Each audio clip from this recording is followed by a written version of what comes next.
दोस्तों ऐसा model paper लेकर आए हैं जहां से क्वेश्चन भर भर के आएंगे। बहुत ही ज़्यादा मोस्ट इम्पॉर्टेंट है ये वाला मॉडल पेपर, क्योंकि यहां से क्वेश्चन आपके पेपर में 100% यहां से ज़रूर आएगा। क्योंकि मैंने ऐसे क्वेश्चन को सिलेक्ट किया है जो पिछले कई सालों से रिपीट हो रहे हैं। बहुत ही ज़्यादा इम्पॉर्टेंट है। शुरुआत करते हैं और समझने का प्रयास करते हैं किस प्रकार से क्वेश्चन आते हैं और कैसे आप उसका आंसर लिख पाएंगे। तो यहाँ पे पेपर पैटर्न आप देख लीजिए। सबसे पहले कुछ निर्देश यहाँ पे दिए गए हैं, जैसे कि आपको यहाँ पे सभी प्रश्न करना अनिवार्य है ये बताया गया है। और 1 से लेकर 8 तक बहुविकल्पीय प्रश्न होंगे और फिर 9 से लेकर 16 तक जो है आपका अति लघु प्रश्न होगा और इसका जो उत्तर होगा आपको 20 से 25 शब्दों में लिखना होगा। फिर 17 से लेकर 22 तक लघु उत्तरीय प्रश्न होगा जिसका उत्तर आपको 50 शब्दों में देना होगा।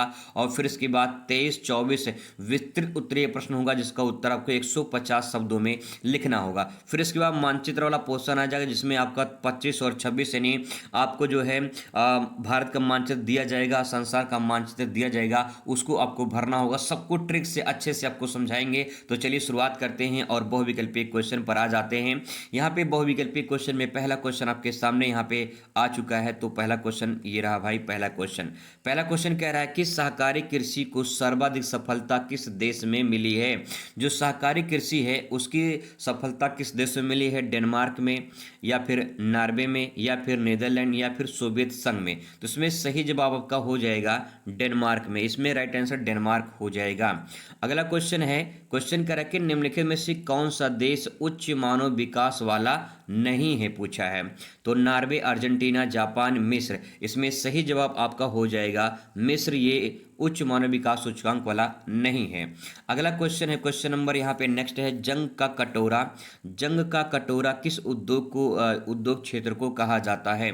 तो जंग जो कटोरा है इसे कहा जाता है पिट्सबर्ग उद्योग क्षेत्र को, वैंकूवर उद्योग क्षेत्र को, सैन फ्रांसिस्को उद्योग क्षेत्र को, या फिर ब्रुसेल्स है ये, ब्रुसेल्स लग्जमबर्ग उद्योग क्षेत्र को। तो यहाँ पर राइट आंसर हो जाएगा आपका पिट्सबर्ग उद्योग क्षेत्र को जंग का कटोरा कहा जाता है। अगला है कि सर्वाधिक प्रदूषित नदी कौन सी है? ब्रह्मपुत्र, सतलज, यमुना, या फिर गोदावरी। तो इसमें सही जवाब हो जाएगा सबसे ज्यादा प्रदूषित जो नदी है वो यमुना है। क्वेश्चन नंबर आ जाते हैं नेक्स्ट पर। नेक्स्ट कह रहा है निम्नलिखित में से कौन सा जैविक संसाधन है? वायु, लोहा, सोना, या फिर वनस्पति। तो जैविक संसाधन में वनस्पति आता है। ठीक है। अगला क्वेश्चन है, क्वेश्चन कह रहा है कि देश में प्रयुक्त कुल जल का सबसे अधिक समान अनुपात निम्नलिखित सेक्टर में किस सेक्टर में है? सिंचाई में है, उद्योग में है, घरेलू उपयोग में, या फिर इनमें से कोई नहीं। तो सही जवाब इसमें सिंचाई हो जाएगा। अगला है, क्वेश्चन है कि सड़क के किनारे विकसित मानव बस्तियां किस प्रकार की होती हैं? रेखीय, वृत्ताकार, चौकपट्टी, या फिर वर्गाकार। सही जवाब इसमें हो जाएगा आपका रेखीय। क्वेश्चन नंबर 8वां आपके सामने है। 8 बहुविकल्पीय क्वेश्चन पूछे जाएंगे। अंतर्राष्ट्रीय व्यापार का मुख्य प्रवेश द्वार किसे माना जाता है? अंतर्राष्ट्रीय जो प्रवेश द्वार होता है वो हवाई पत्तन, समुद्री पत्तन, प्रादेशिक पत्तन, या फिर प्रादेशिक समूह, इनमें से कोई नहीं। सही जवाब इसमें हो जाएगा आपका समुद्री पत्तन। समुद्री पत्तन को अंतर्राष्ट्रीय का जो है मुख्य द्वार माना जाता है। तो ये 8 क्वेश्चन होंगे आपके बहुविकल्पीय। अब बात करते हैं अति लघुत्तरीय प्रश्न की। दोस्तों कुछ इस प्रकार से क्वेश्चन आपको यहाँ पे देखने को मिलेंगे और यहाँ से क्वेश्चन आप जरूर से जरूर एक बार समझने का प्रयास करिए क्योंकि क्वेश्चन आपके पेपर में यहाँ से जरूर आएंगे। इसका उत्तर मैंने यहाँ पे नीचे लिख लिया और समझने का प्रयास करते एक एक करके। क्वेश्चन है कि ग्रामीण बस्तियों की भौतिक लक्षण के कारक बताइए। जो ग्रामीण बस्तियाँ होती हैं उनमें कौन से भौतिक लक्षण पाए जाते हैं? तो यहाँ पे सबसे पहले आप एक हेडिंग बनाएंगे कि ग्रामीण बस्तियों के भौतिक लक्षणों को प्रभावित करने वाले मुख्य कारक। इस प्रकार से यहाँ पे 2 नंबर का प्रश्न होगा, 2-3 पॉइंट लिख देंगे, पूरा नंबर मिल जाएगा। जैसे जलवायु है ग्रामीण बस्तियों को प्रभावित करती है, जल की उपलब्धता भी ग्रामीण बस्ती को प्रभावित करती है, और मिट्टी यानी जैसे जहाँ पे उर्वरा शक्ति मिट्टी पाई जाती है वहाँ पे लोग ज़्यादा रहने निवास करते हैं, जहाँ पे स्वच्छ जल मिलता है वहाँ पे ज़्यादा लोग निवास करना पसंद करते हैं, और जलवायु जहाँ अच्छी होती है वहाँ ज़्यादा लोग निवास करना पसंद करते हैं। तो इस प्रकार से ग्रामीण बस्तियों के भौतिक लक्षण को प्रभावित करते हैं। ठीक है, चलिए अगले क्वेश्चन पर आ जाते हैं। क्वेश्चन का नाभिकीय ऊर्जा क्या है और भारत में नाभिकीय ऊर्जा के प्रमुख केंद्र कौन कौन से हैं। तो सबसे पहले आपको हेडिंग डालना है और लिखना है नाभिकीय ऊर्जा के बारे में। इसमें आप लिखेंगे यह ऊर्जा परमाणु, नाभिक, न्यूक्लियर के विखंडन और संलयन से उत्पन्न होता है। विखंडन का मतलब होता है भारी परमाणु का टूटना, यानी जब परमाणु टूट जाते हैं तो उसे एनर्जी रिलीज होती है, जिसे नाभिकीय ऊर्जा या परमाणु ऊर्जा भी बनाई जाती है। इसे परमाणु ऊर्जा भी कहा जा सकता है। संलयन का मतलब होता है जब हल्के परमाणु आपस में जुड़ते हैं तो उसे एनर्जी रिलीज होती है, जिससे नाभिकीय ऊर्जा बनाई जाती है। अब आगे इसके जो है कुछ केंद्र हैं, जैसे कि कहाँ कहाँ इसका उत्पादन होता है। तो तारापुर भारत का पहला नाभिकीय या परमाणु ऊर्जा है। इसके बाद कलपक्कम ये तमिलनाडु में पड़ता है। मानचित्र में भी यहाँ से प्रश्न आते हैं तो इसको ध्यान रखेंगे। अगला क्वेश्चन है सतत पोषणीय विकास की संकल्पना को बताइए। सतत पोषणीय विकास की संकल्पना के बारे में आपको लिखना है। तो सतत पोषणीय विकास का अर्थ ऐसे विकास को बढ़ावा देना जो वर्तमान पीढ़ी की आवश्यकताओं को पूरा करे, पूरा करते हुए भविष्य की पीढ़ी की आवश्यकताओं को समझौता न करे। कहने का मतलब ये है कि मान लीजिए ये वर्तमान की पीढ़ी है, ठीक है, यानी आप सबकी पीढ़ी है, और भविष्य में जो आने वाली पीढ़ी है, जो आप संसाधन यूज कर रहे हैं वही आने वाली जो पीढ़ी है अगर उस संसाधन का उपयोग कर ले तो इसे सतत पोषणीय विकास कहा जाएगा। ठीक है, अगले क्वेश्चन पर आ जाते हैं। क्वेश्चन कह रहा है विश्व व्यापार संगठन यानी WTO के आधारभूत कार्य क्या हैं। तो जो WTO है यानी विश्व व्यापार संगठन है, ये व्यापार समझौते की निगरानी करता है, पहला पॉइंट। दूसरा, वैश्विक व्यापार का जो नियम होते हैं वो बनाता है। तो 2 नंबर का प्रश्न है, 2 पॉइंट आप यहाँ पे लिख देंगे, पूरा नंबर बढ़िया से आपको मिल जाएगा। अगला क्वेश्चन है ITDP क्या है। ITDP का पूरा नाम लिखना है, उसके बारे में थोड़ा सा बताना है। तो ITDP का पहले पूरा नाम होता है इंटीग्रेटेड ट्राइब डेवलपमेंट प्रोग्राम, इसे बोलते हैं समन्वित, यहाँ पे रहेगा समन्वित जनजाति विकास कार्यक्रम। समन्वित जनजाति विकास कार्यक्रम के नाम से इसे जाना जाता है। यह कार्यक्रम जनजाति समुदाय को सामाजिक, आर्थिक और सांस्कृतिक विकास के लिए चलाया जाता है। यानी इनका सामाजिक विकास हो, आर्थिक विकास हो, सांस्कृतिक विकास हो, इसीलिए यह जो है कार्यक्रम चलाया जाता है इन जनजातियों के लिए। अगला क्वेश्चन है कि कच्चे माल पर आधारित दो उद्योग लिखिए। तो कच्चे माल पर आधारित दो उद्योग का नाम बताना है। पहले बात कर लेते हैं कृषि आधारित उद्योग पर। तो जो कृषि आधारित उद्योग होता है वो कपड़ा उद्योग होता है। जैसे कपास होता है, कृषि में कपास उत्पादन से फिर इसके बाद कपड़ा बनता है, ऐसे ही गन्ना उत्पादन होता है, गन्ने से चीनी बनता है। तो इस प्रकार से पहला पॉइंट हो जाएगा। दूसरे पॉइंट में जैसे इस्पात उद्योग है, जो लौह अयस्क होता है खुदाई में प्राप्त होता है, उससे लौह अयस्क बनाया जाता है, तो ये आपका खनिज आधारित उद्योग हो जाएगा। चूना पत्थर से सीमेंट उद्योग बनाया जाता है। तो इस प्रकार से आप ले देंगे, 2 नंबर पूरा का पूरा आपको यहाँ पे मिल जाएगा। अगले क्वेश्चन पर बात करते हैं कि चलवासी पशुचारण किसे कहते हैं। तो चलवासी पशुचारण नाम से स्पष्ट है, चलने की बात हो रही है और कहाँ पे कहीं जाने की बात हो रही है, पशुओं को चराने की बात हो रही है। जिसमें लिखेंगे यह वह प्रणाली है जिसमें लोग अपने पशुओं को चारे और पानी के लिए एक स्थान से दूसरे स्थान पर जाते रहते हैं, उन्हें चलवासी पशुचारण कहते हैं। ठीक है, उदाहरण के तौर पर जैसे भारत में गुज्जर, बकरवाल, जम्मू कश्मीर में कुछ ऐसी जनजाति के लोग पाए जाते हैं जो एक स्थान से दूसरे स्थान पर पशुओं को चारे और पानी के लिए जाते रहते हैं। ठीक है, क्लियर है। आगे क्वेश्चन बात करते हैं विश्व व्यापार संगठन WTO की कार बताइए। ये क्वेश्चन 2 बार रिपीट कर दिया है, तो यहाँ पे 2 कार आप लिख देंगे। ठीक है, आइए बात करते हैं लघु उत्तरीय प्रश्न पे। लघु उत्तरीय जो प्रश्न है इसमें 4 अंक आपको मिलेंगे। कम से कम आपको 1 पेज से ज़्यादा ही लिखना है, 1 पेज से प्लस लिखना है, यानी 2 पेज में आप आंसर पूरा प्रेजेंट करेंगे। जैसे यहाँ पे क्वेश्चन मानव भूल की विचारधाराओं का वर्णन कीजिए, जनसंख्या परिवर्तन के 3 घटक बताइए। ऐसे क्वेश्चन आपको 100% देखने को मिलेंगे। तो आइए इसका उत्तर जानते हैं, कैसे आप इसका उत्तर लिखेंगे। तो सबसे पहले बात करते हैं मानव भूगोल की विचारधाराएं। मानव भूगोल की क्या विचारधाराएं हैं, लिखेंगे मानव भूगोल प्राकृतिक वातावरण और मानव गतिविधियों के संबंधों का अध्ययन होता है। यानी जो मानव है और जो प्रकृति है, इस मानव और प्रकृति के अंतर संबंध को मानव भूगोल कहा जाता है। इसकी कुछ मुख्य विचारधाराएं हैं। वो विचारधाराएं क्या हैं, पर्यावरण निर्धारणवाद या निश्चयवाद कह सकते हैं, संभववाद और नव निश्चयवाद। ये निर्धारणवाद जो लिखा है यहाँ पे इसे निश्चयवाद कह लीजिए। ठीक है, निश्चयवाद हो जाएगा। ठीक है, पर्यावरण निश्चयवाद या फिर नव निश्चयवाद या फिर संभववाद।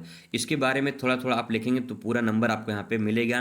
पर्यावरण निश्चयवाद का मतलब ये है कि जो जिसमें निश्चय है, यानी प्रकृति पर मानव क्या करता है, निर्भर रहता है, उसे निश्चयवाद कहा जाता है। जब मानव अपने ऊपर निर्भर हो जाए तो उसे जो है संभववाद कहते हैं। और नव निश्चयवाद का मतलब ना तो प्रकृति पे ज़्यादा निर्भर हो, ना तो मानव खुद अपने आप पर निर्भर हो, ठीक है, या फिर मानव कह सकता है कि अपने आप में सर्वशक्तिमान ना हो और ना ही प्रकृति पर ज़्यादा निर्भर हो। तो इस दोनों के तालमेल को कहते हैं नव निश्चयवाद, ठीक है। इसके बारे में इस प्रकार से लिख देंगे, बढ़िया पूरा नंबर आपको मिल जाएगा। आगे है क्वेश्चन, जनसंख्या परिवर्तन के 3 घटक बताइए।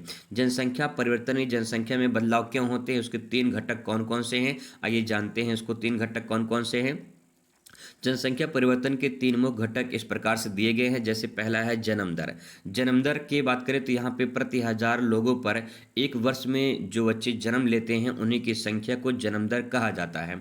अगर सिंपल भाषा में बात किया जाए तो आपके परिवार में मान लीजिए 6 लोग हैं, ठीक है, अगर उसमें किसी बच्चे का जन्म होता है तो वहाँ पे कितने लोग हो जाएंगे, 7 लोग हो जाएंगे, ठीक है, 7 लोग हो जाएंगे। तो जन्म दर से जनसंख्या में परिवर्तन होता है कि नहीं होता है, बिल्कुल होता है, ठीक है। ऐसे ही मृत्यु दर देखिए, प्रति 1000 लोगों पर एक वर्ष में जितने लोग की मृत्यु हो जाती है उसे मृत्यु दर कहा जाता है, ठीक है। जैसे मान लीजिए किसी परिवार में 10 लोग हैं, उसमें एक लोग की दादाजी की मृत्यु हो जाती है तो कितने बचेंगे, वहाँ पे 9 लोग बचेंगे। तो जनसंख्या बदलाव हुआ कि नहीं हुआ, बिल्कुल हुआ। तो इस प्रकार से जनसंख्या परिवर्तन घटक हो जाएंगे।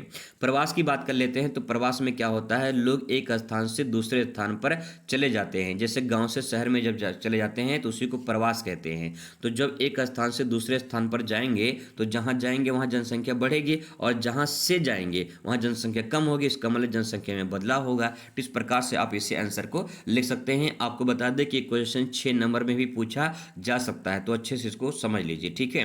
आगे क्वेश्चन बात करते हैं। क्वेश्चन है कि जन्म दर और मृत्यु दर में अंतर बताइए। तो जन्म दर और मृत्यु दर में क्या अंतर होता है, तो यहाँ पे देख पाएंगे चार्ट में पैरामीटर, यहाँ पे कुछ निर्देश दिए गए हैं। जैसे पहले इसका अर्थ समझेंगे हम लोग। तो यहाँ पे जो जन्म दर है, बर्थ रेट है, प्रति 1000 लोगों पर जो है जो बच्चों की जन्म होती है उसी को जन्म दर कहा जाता है।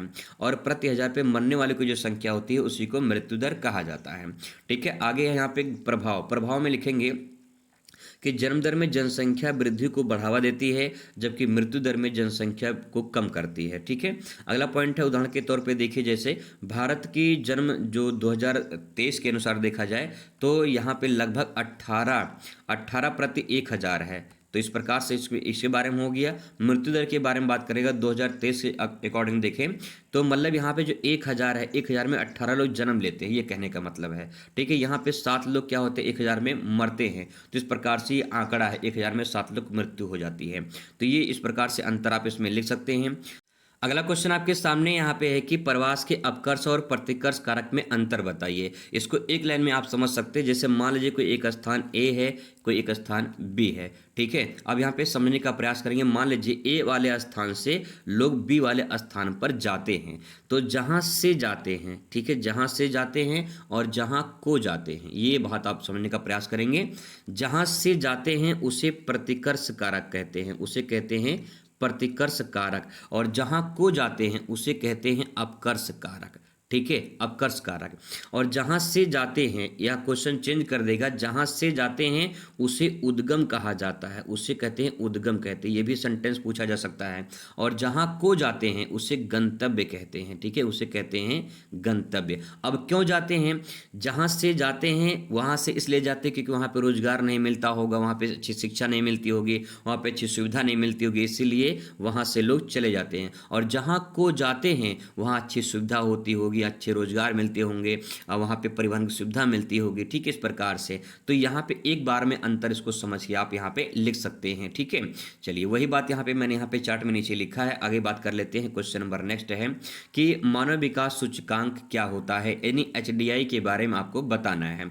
तो मानव विकास सूचकांक एक माप है जो किसी देश की आर्थिक और सामाजिक विकास का आकलन करती है, यानी मापता है, ठीक है। इसके 3 मुख्य आयाम है, किस आधार पर यह मापता है, तो यहाँ पे नीचे दिए गए हैं।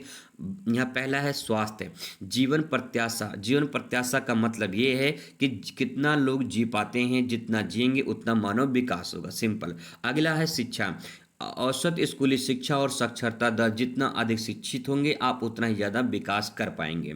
अगला है आय, प्रति व्यक्ति आय जितनी ज़्यादा होगी उतना मानव विकास ज़्यादा करेगा। ठीक है, उदाहरण के तौर पे 2023 में भारत का जो है HDI वो 0.633% था। ठीक है, बल्कि नॉर्वे का देखिए, नॉर्वे का और ज़्यादा है HDI, इसीलिए मानव विकास सूचकांक में सबसे ज़्यादा नॉर्वे आता है। मानचित्र में भरने के लिए कभी कभी आता है। क्वेश्चन अगले पर आ जाते हैं कि वृद्धि और विकास में विभेद कीजिए, यानी अंतर बताइए। तो आइए अंतर जानने की कोशिश करते हैं, कैसे इसका अंतर लिखेंगे। पैरामीटर में यहाँ पे कौन कौन सी बातें लिख सकते हैं, जैसे कि पहले आप अर्थ समझेंगे, फिर इसके बाद कुछ और समझेंगे चीज़ें को। तो यहाँ पे पहले बात करते हैं वृद्धि।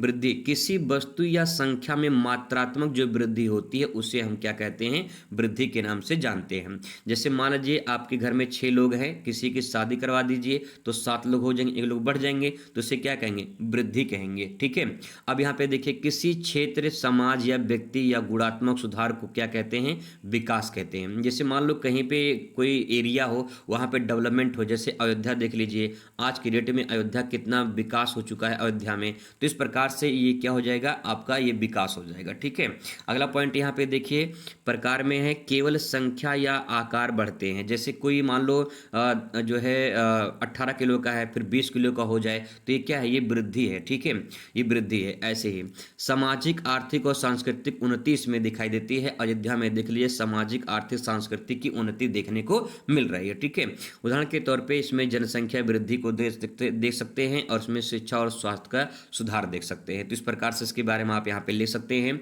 इसके बाद दीर्घ उत्तरीय प्रश्न आते हैं, तो दीर्घ उत्तरीय प्रश्न में इस प्रकार से प्रश्न आपको देखने को मिलेंगे। आइए इसका फटाफट उत्तर देखते हैं और कैसे आप उत्तर लिखेंगे, आइए जानने की कोशिश करते हैं। क्वेश्चन है, भारत में जनसंख्या वृद्धि के कारक कौन कौन से, यानी जनसंख्या वृद्धि क्यों होती है, क्यों बढ़ती है, उसके पीछे क्या रीजन है वो आपको बताना है। तो भारत में जनसंख्या वृद्धि एक जटिल मुद्दा है, जिसके लिए सामाजिक, आर्थिक, सामाजिक यानी स्वास्थ्य संबंधी जो कारक होते हैं वो जिम्मेदार होते हैं। पहला है यहाँ पे जन्म दर। जन्म दर से जनसंख्या वृद्धि होती है। भारत में सामाजिक मान्यताओं और पुत्र रत्न की चाह के कारण जन्म दर ऊंची रहती है। अगला है मृत्यु दर में गिरावट। मृत्यु दर में गिरावट का मतलब जनसंख्या सुविधाओं में सुधार, महामारियों पर नियंत्रण, बेहतर टीकाकरण, मृत्यु दर में भारी कमी आई है, जिससे जनसंख्या तेजी से बढ़ी हुई है। अगला पॉइंट यहाँ पे है, पॉइंट कह रहा है अगला, बाल विवाह और कम उम्र में शादी। ग्रामीण इलाकों में आज भी कम उम्र में शादी होने से प्रजनन काल लंबा होता है और जिससे बच्चे जन्म लेते हैं और फिर जनसंख्या वृद्धि में कारण बनता है। अगला है अशिक्षा और गरीबी। अशिक्षा और गरीबी में लिखेंगे कि इसमें शिक्षा की कमी होती है, विशेषकर महिला जो होती है वो साक्षर उतनी नहीं हो पाती है, परिवार नियोजन के प्रति जागरूक नहीं हो पाते हैं, सब कहीं न कहीं ये कारण है जनसंख्या वृद्धि में। तो इस प्रकार से इसके बारे में आप यहाँ पे लिख सकते हैं। अगले प्रश्न पर आ जाते हैं, जो अथवा करके पूछा है कि जो भारतीय नदियाँ हैं, नदियाँ संघर्ष और शांति के प्रतीक के बारे में आपको लिखना है। तो भारतीय जो नदियाँ होती केवल जल का स्रोत ही नहीं है, बल्कि संस्कृति का प्रतीक मानी जाती हैं और अर्थव्यवस्था की ऋण मानी जाती हैं। जैसे पहले शांति के प्रतीक की बात करें तो इसमें आप लिखेंगे, गंगा, यमुना, नर्मदा जैसी नदियों को भारत में माँ का दर्जा दिया गया है। ये आध्यात्मिकता, शुद्धि और शांति का प्रतीक मानी जाती है। इनके तटों पर सभ्यता फली फूली है और ऋषियों ने शांति का संदेश दिया है। तो इसके बारे में ऐसे सिंपल भाषा में आप लिख सकते हैं। संघर्ष का प्रतीक, वर्तमान में नदियां 2 प्रकार से संघर्ष में जो है संघर्ष देख रही हैं। पहला है इसमें प्राकृतिक संघर्ष, जैसे बाढ़, सूखे की स्थिति आती है। राजनीतिक संघर्ष में देखा जाए तो राज्यों के बीच जल के बंटवारे को लेकर विवाद, जैसे कावेरी जल विवाद है। इसके अलावा प्रदूषण की समस्या सबसे बड़ी समस्या मानी जाती है। तो इस प्रकार से इसके बारे में आप ऐसे लिख सकते हैं। अगले क्वेश्चन पर बात करते हैं, कच्चे माल पर आधारित उद्योगों को बताइए। तो इसके बारे में ऊपर भी मैं बता चुका हूं, इसके बारे में थोड़ा सा लॉन्ग पूछ लेता है तो आप उसे अच्छे से लिख सकते हैं। ठीक है, चलिए आते हैं अथवा करके जो क्वेश्चन दिया उसके बारे में बात करते हैं। उपग्रह संचार और भारत की उपग्रह प्रणाली के बारे में आपको बताना है। तो ये क्वेश्चन रिपीट किया गया है, पूछा गया है क्वेश्चन। पहले आप उपग्रह संचार के बारे में लिखेंगे। इसमें लिखेंगे, जब संचार के लिए अंतरिक्ष में स्थित कृत्रिम उपग्रह का उपयोग किया जाता है तो उसे उपग्रह संचार कहा जाता है। यानी जो अंतरिक्ष में उपग्रह सेटेलाइट होते हैं उसका हम उपयोग करते हैं तो उसे हम उपग्रह संचार कहते हैं। यह लंबी दूरी के डाटा ट्रांसफर, टीवी प्रसारण, इंटरनेट, मौसम की भविष्यवाणी के लिए सबसे प्रभावी माध्यम माना जाता है। अब भारत में कौन कौन से उपग्रह प्रणाली हैं इसके बारे में थोड़ा सा आपको यहाँ पे समझना है। तो भारत के पास इसमें लिखेंगे, भारत के पास विश्व के सबसे बड़े घरेलू संचार और उपग्रह नेटवर्क में से एक है। मुख्य रूप से दो श्रेणियों में बांटा गया है। पहला इसे कहते हैं इनसैट। इनसैट का मतलब होता है इंडियन नेशनल सैटेलाइट सिस्टम। यह है, इसके बारे में लिखेंगे, यह बहुउद्देशीय उपग्रह प्रणाली है जो दूर संचार, टेलीविजन प्रसारण, मौसम विज्ञान के लिए काम करता है। इनसैट, ठीक है। अगला है यहाँ पे नेक्स्ट है IRS। IRS का मतलब होता है इंडियन रिमोट सेंसिंग सैटेलाइट। यह उपग्रह पृथ्वी के संसाधनों की निगरानी और कृषि आपदा प्रबंधन के लिए उपयोग किए जाते हैं। फिर इसके बाद जीसैट आता है। जीसैट श्रृंखला की बात करें, यह विशेष रूप से उच्च क्षमता वाले संचार और शिक्षा एडुसेट के लिए विकसित की गई है, ठीक है। तो इसके बारे में आप ऐसे लिख सकते हैं। इसके बाद मानचित्र वाले प्रश्न आ जाते हैं। मानचित्र में जो है आपको जो भरना होता है कुछ इस प्रकार से सवाल पूछे जाते हैं। जैसे पूछा है गेहूं का सबसे बड़ा उत्पादक राज्य कौन सा है, तो यूपी हो जाएगा। चाय का सबसे बड़ा उत्पादक राज्य कौन सा हो जाएगा, असम हो जाएगा, ठीक है। कॉफ़ी का सबसे बड़ा उत्पादक राज्य कौन सा हो जाएगा, कर्नाटक हो जाएगा, कर्नाटक हो जाएगा। चावल का सबसे बड़ा उत्पादक राज्य हो जाएगा वेस्ट बंगाल यानी पश्चिम बंगाल हो जाएगा। और गन्ने का सबसे बड़ा उत्पादक जो राज्य हो जाएगा वो यूपी हो जाएगा। ये आपको ऐसे स्टेट भरना होता है। तो जैसे यहाँ पे देखिए मानचित्र है, ऐसे ही मानचित्र मिलेगा आपको, लेकिन ये पूरा सादा रहेगा, यहाँ पे स्टेट नहीं बना रहेगा। तो जैसे पहला पूछा गया है कि गेहूँ का सबसे बड़ा उत्पादक राज्य कौन सा है, तो यूपी हो जाएगा। तो यहाँ पे आप देख पाएंगे ये है आपका यूपी। यहाँ पे फर्स्ट नंबर क्वेश्चन डाल देंगे, ऐसे भर देंगे, बस आपका राइट आंसर हो जाएगा। अगला क्वेश्चन यहाँ पे है कि चाय का सबसे जो बड़ा उत्पादक राज्य कौन सा है, तो असम हो जाएगा। और यहाँ पे आप बीचों बीच देख पाएंगे ये है असम, ठीक है, ये असम है। यहाँ पे क्वेश्चन नंबर 2 लिख देंगे, बस काम हो जाएगा। लेकिन आप ध्यान रखेंगे यहाँ पूरा नाम लिखेंगे, जैसे मैंने शॉर्ट फॉर्म में लिखा है, यहाँ पे आप पूरा नाम ऐसे असम लिखेंगे, ठीक है। और वहाँ पे क्वेश्चन नंबर 2 लिख देंगे क्योंकि क्वेश्चन नंबर 2 का उत्तर है। अगला क्वेश्चन ऐसे ही आपसे जो है पूछा जाएगा, जैसे यहाँ पूछा गया है कि कॉफ़ी का सबसे बड़ा उत्पादक राज्य कौन सा है, तो कॉफ़ी का सबसे बड़ा उत्पादक राज्य कर्नाटक है। तो यहाँ पे जो है ये रहा कर्नाटक, ठीक है। इस प्रकार से भर देंगे, क्वेश्चन नंबर 3 यहाँ पे लिख देंगे, सही हो जाएगा, ठीक है। अगला है यहाँ पे कि चावल का सबसे बड़ा उत्पादक राज्य और गन्ने का सबसे बड़ा उत्पादक, जो मैंने भर दिया यूपी, ठीक है। चावल का देख लीजिए, तो चावल का वेस्ट बंगाल है, ये आपका साइड में यहाँ पे वेस्ट बंगाल यहाँ पे दिख रहा है, ठीक है। इस प्रकार से उसको भर देंगे। और इसके बाद जो है यहाँ पे आकर संसार का मानचित्र आ जाता है। संसार के मानचित्र में कुछ इस प्रकार से प्रश्न आपसे पूछा जाएगा। जैसे क्वेश्चन है एशिया में सबसे कम जनसंख्या वाला देश का नाम बताइए। तो एशिया में सबसे कम जनसंख्या वाला जो देश है वो आपका मालदीव है, ठीक है, मालदीव है। और मालदीव है कहाँ संसार में, तो यहाँ पे मानचित्र देख पाएंगे। यहाँ पे भारत के नीचे आपको छोटा सा यहाँ पे दिख रहा होगा, ये आपका यहाँ पे छोटा सा भारत के नीचे से गोला कर देंगे, वही जो है लिख देंगे मालदीव, ठीक है। भारत के जस्ट नीचे है, इसको ध्यान रखेंगे, भारत के नीचे भर देंगे तो आपका राइट आंसर हो जाएगा, ठीक है। ये एशिया का सबसे कम जनसंख्या वाला देश है, क्षेत्रफल में छोटा है और जनसंख्या में भी छोटा है। अगला है एशिया में सबसे कम जनसंख्या घनत्व वाला देश पूछा है।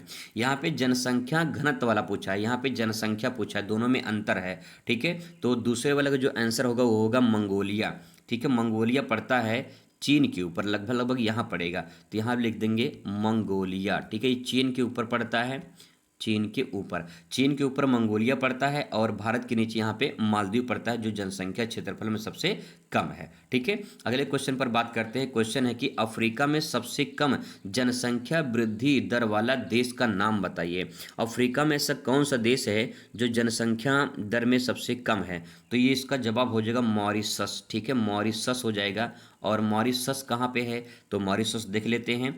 मॉरिशस पड़ता है अफ्रीका में पड़ता है, लेकिन ये समुद्र के बाहर है, ठीक है, मतलब अफ्रीका से बाहर समुद्र में यहाँ पे पड़ता है मॉरिशस, ठीक है। तो यहाँ पे ये जो है यहाँ पे लिख देंगे मॉरिशस, ठीक है, मॉरिशस हो जाएगा। इस प्रकार से क्वेश्चन नंबर जरूर डाल देंगे, ध्यान रखेंगे क्वेश्चन नंबर बहुत इंपॉर्टेंट होता है। अगला क्वेश्चन यहाँ पे दिया है कि अफ्रीका में सबसे कम जनसंख्या वाला देश का नाम बताइए। तो अफ्रीका में सबसे कम जनसंख्या वाला जो देश है वो है आपका सेशल्स हो जाएगा, ठीक है। इसका जवाब हुआ सेशल्स। और सेशल्स कहाँ पड़ता है, ये भी जो है समुद्र में है और अफ्रीका के बाहर है। तो यहाँ पे जो है ये मेडागास्कर है, इसको ध्यान रखेंगे। इसके जस्ट बगल में यहाँ पर मॉरिशस है और इसके जस्ट ऊपर यहाँ पे सेशल्स है, ठीक है। तो यहाँ पे लिख देंगे सेशल्स। ये जनसंख्या में सबसे छोटा देश है, सेशल्स है ये, ठीक है। सेशल्स हो जाएगा। तो इस प्रकार से उसको लिख देंगे, पूरा नंबर आपको यहाँ पे मिल जाएगा। तो दोस्तों मैंने पूरा पेपर हल करके आपको बताया है। मिलते हैं नेक्स्ट वीडियो में नए टॉपिक में। Thanks for watching.